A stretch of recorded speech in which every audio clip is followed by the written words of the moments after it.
Talk about communication.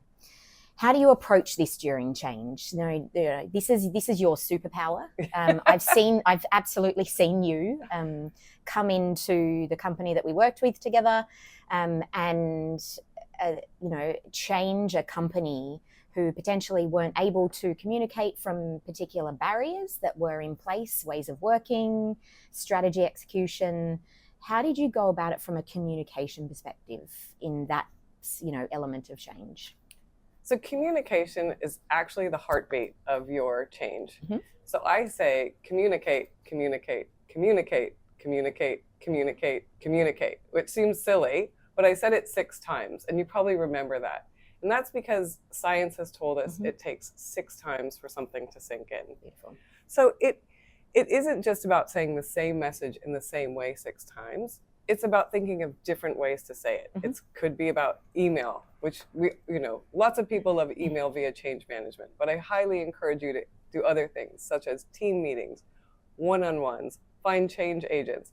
And I actually really encourage some really out-of-the-box creative thinking, because remember, this is on top of people's day jobs usually.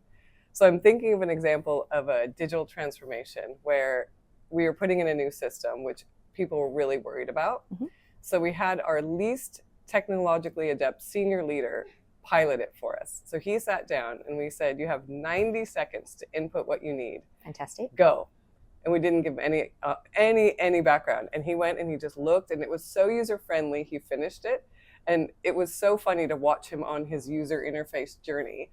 And that became a viral campaign. 1, because he was fine to make fun of himself a bit. So it was great. He said, send it out. But 2, everyone, it gave so much awareness. They saw the system, they saw it was easy, and it just built trust in what we were doing. So we used a senior leader to help communicate. So that was absolutely one of the most effective 90 seconds of communication I've ever used. Awesome. And just think about, just like I said, it's the heartbeat. It has to be, communication succeeds when it's consistent, creative, and it connects with all the people in all levels. Love it.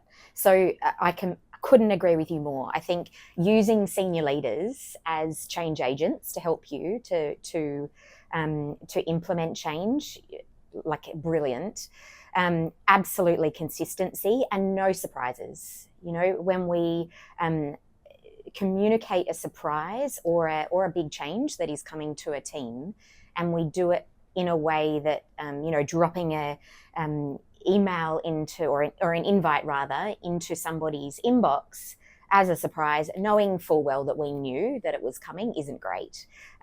Instead, let's plan for it. Let's get the elephants out in the room and actually communicate it in a way that we can control the narrative as well, so that we can then help execute that change in line with the bigger strategy. So brilliant. Love your work.